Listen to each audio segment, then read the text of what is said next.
ازيكم؟ بقالي فترة كبيرة منقطع عن القناة أنا عارف، ولكن بحضر لكم شيء قوي جدا إن شاء الله. هيكون في فيديوهات قوية إن شاء الله تعجبكم وتفيدكم بإذن الله. ولكن بعد غياب طويل عدنا بصيد ثمين جدا، مميزات وتفاصيل وتسريبات جديدة عن الاس 24 الترا. هي مش حاجات جديدة 100%، ولكن تفاصيل جديدة في تفاصيل اللي اتكلمنا عنها قبل كده. يعني هنتكلم النهاردة بمزيد من التفاصيل وحاجات دقيقة أكتر عن حاجات اتكلمنا عنها في الفيديوهات اللي فاتت. فلو أنت شفت الفيديوهات دي أو لسه ما شفتهاش، فأعتقد إن الفيديو ده هيفيدك نوعا ما. فمهم جدا تنزل دلوقتي تعمل لايك، تكمل الفيديو ده للآخر عشان تعرف كل التفاصيل.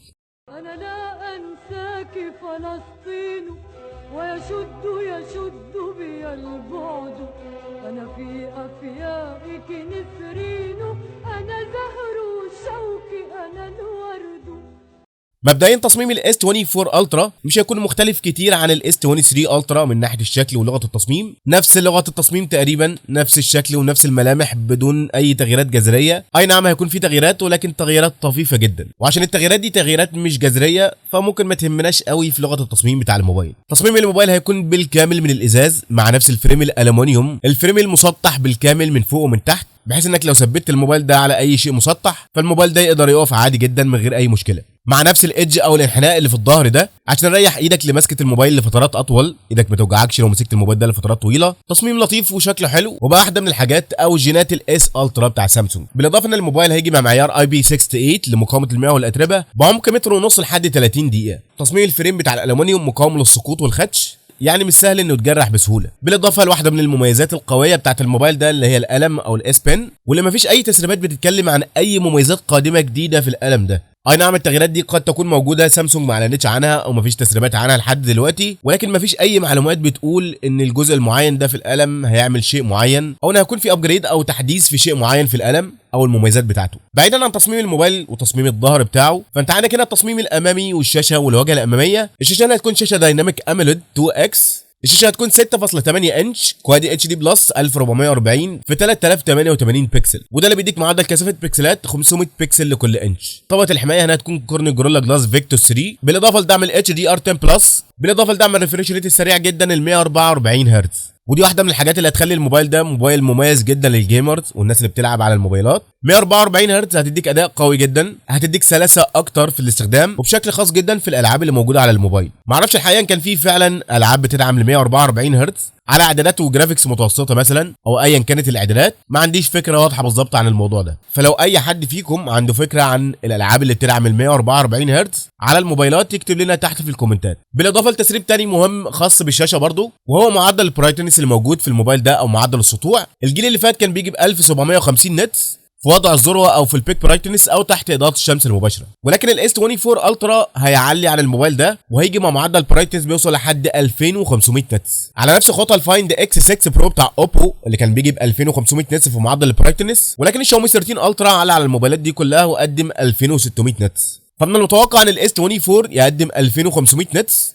وده رقم مش هين ابدا، رقم قوي جدا، وهيديك اداء وسطوع ممتاز جدا سواء كنت في الشارع او تحت اضاءه الشمس المباشره او ايا كانت الاضاءه اللي حواليك. هتشوف كل حاجه معروضه على الشاشه بكل وضوح وبكل اريحيه. بالاضافه لنفس الجينات بتاعه الشاشه بتاعه الاس 23، الشاشه المربعه بالكورنرات الحاده المقطوعه دي، الشكل المميز اللي بيخليك تعرف الاس الترا بتاع سامسونج من ما بين جميع الموبايلات بسبب التصميم الفريد والمختلف بتاعه. تصميم الشاشه هيكون فيه ايدج او انحناء من الجناب كالعاده، وده بيكون ليه ميزه وعيب زي ما قلنا قبل كده اكتر من مره، ان التصميم هنا بيكون شكله الطف، بيديك احساس ان الموبايل كله عباره عن شاشه، وده اللي واضح فعلا بسبب الانحناءات اللي موجوده في الجنب دي. ولكن بيكون ليه ضريبه تانية مكلفه شويه، وهناك لازم تركب سكرينه او طبقه حمايه خاصه من نوع خاص، وان الموبايل لو وقع منك يا معلم فسهل جدا انه يتكسر او يتخدش او الشاشه تتشرخ بكل سهوله. من ناحيه الاداء فالموبايل هيجي مع مميزات قويه ومميزه جدا، ابرزها ان الموبايل ده هيجي ب 16 جيجا بايت رام، ما عدناش هنشوف 12 جيجا بايت رام مره ثانيه. يعني اقل نسخه للموبايل ده من ناحيه الرام هتكون 16 مع 256 جيجا ذاكره تخزين داخليه،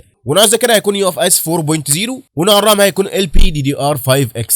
الموبايل طبعا ما بيدعمش تركيب كارت ذاكره خارجي، بالاضافه لنظام التشغيل الاندرويد 14 مع واجهه سامسونج الوان يو اي 6، بالاضافه للشيب الجديده من كوالكوم السناب دراجون 8 جين 3، المعالج ال4 نانو برضه، لان المعالج الوحيد اللي هيدعم ال4 نانو هو الاي 17 بايونيك اللي هيكون على سلسله الاس 24، واللي هيكون على الموبايلات الرائده من الايفون 15 زي الايفون 15 برو والايفون 15 برو ماكس. فالاس 23 هيكون باداء افضل من ناحيه توفير عمر البطاريه، ولكن مش بفرق كبير عن الجيل اللي فات اللي كان برضه 4 نانو، ولكن هيديك اداء افضل بنسبه 20% من ناحيه الاداء. من ناحيه المالتي تاسكينج هتاخد اداء مميز جدا في الالعاب الثقيله، لعب زي بابجي، كول اوف ديوتي، وورلد اوف تانك بليدز، الالعاب المشهوره المعروفه دي كلها هتلعبها بكل اريحيه وسهوله جدا على الموبايل ده بسبب المعالج الجديد السناب دراجون 8 جن 3، وخصوصا ان المعالج ده السناب دراجون 8 جن 3 فور جالاكسي، يعني مخصص اكتر لموبايلات الجالاكسي، الموبايلات بتاعه سامسونج، عشان يديك اداء افضل ومستقر نسبيا اكتر من اي موبايل تاني موجود عليه نفس المعالج، وده عشان المعالج مخصص اكتر لموبايلات سامسونج. بالاضافه لنقطه مهمه جدا ولكن مش موثوقه بنسبه 100%، والنقطه دي بتقول ان موبايلات سامسونج القادمه، الموبايلات اللي هتنزل الشرق الاوسط هتيجي مع الاكزينوس 2400، وده المعالج الخاص بشركه سامسونج،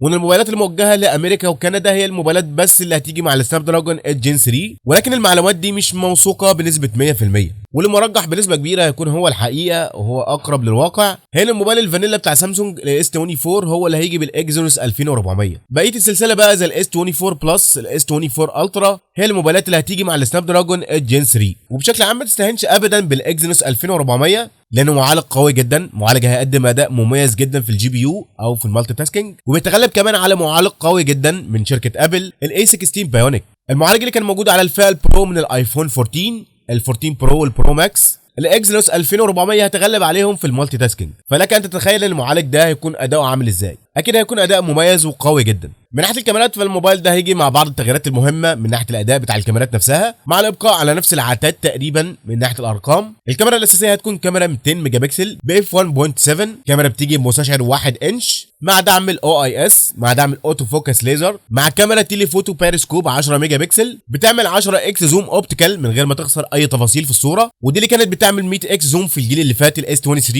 ولكن في الجيل القادم الاس 24 المفروض ان الكاميرا دي تعمل 150 اكس زوم ديجيتال او عن طريق السوفت وير يعني. بالاضافه للكاميرا الثانيه التليفوتو ال 10 ميجا بكسل بتدعم الاو اي اس برضه. المفروض في الجيل القادم الاس 24 ان الكاميرا دي تعمل 5 اكس زوم اوبتيكال بدل 3 اوبتيكال في الجيل اللي فات، وده عشان يديك تحسينات ملحوظه ونسبيا مختلفه عن الجيل اللي فات من ناحيه الكاميرات التليفوتو والتقريب البصري سواء الديجيتال او الاوبتيكال. بالاضافه لنفس الكاميرا الالترا وايد ال 12 ميجا بكسل اللي بتيجي باف 2.2، الكاميرا اللي بتيجي ب 120 درجه هي بدون اي اختلاف، مع دعم تصوير فيديو 8K على 24 و30 فريم، ودعم تصوير فيديو 4K على 30 و60 فريم. بالاضافه لنفس الكاميرا الاماميه ل 12 ميجا بكسل باف 2.2 اللي بتصور فيديو 4K على 30 و60 فريم. الموبايل هيجي مع سماعات ستيريو بكل تاكيد، بالاضافه لدعم الواي فاي 6 اي، بالاضافه لدعم البلوتوث 5.3، بالاضافه لدعم الان اف سي، بالاضافه لدعم الفينجر برينت او البصمه تحت الشاشه، والبصمه هنا هتكون الترا سونيك مش اوبتيكال. المفروض كمان على حسب التسريبات ان الموبايل الاس 24 هيستخدم الذكاء الاصطناعي في تحسين جوده الصور، تحسين جوده معالجه الصور نفسها، تحسين اداء الفيديوهات والصور بشكل عام. المفروض كمان يديك تجربه محسنه لنظام التشغيل نفسه